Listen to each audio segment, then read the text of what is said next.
ఏంటి నువ్వు విలనా? Cinema TV కాదు, ఇది సినిమా కాదు. Be careful. ఫ్రాక్షన్ నాయకుడు ప్రతిపక్ష నాయకుడిగా ఉంటే, ఒక అరాచకవాది ప్రతిపక్ష నాయకుడిగా ఉంటే ఏమి జరుగుతుందో ఇది ఒక ఎగ్జాంపుల్. ఒక అరాచకవాది ప్రతిపక్ష నాయకుడిగా ఉంటే ఏమి జరుగుతుందో ఇది ఒక ఎగ్జాంపుల్.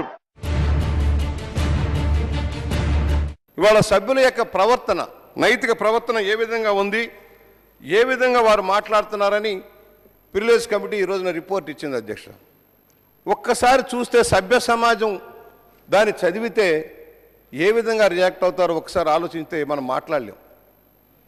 ఏ విధంగా పచ్చి బూతులు చూశారు కదా, బాధ్యత కలిగిన శాసనసభ్యులు ఏమైనా బూతులు తిట్టారో, ఏ విధంగా మాట్లాడారో ఒకసారి చూస్తే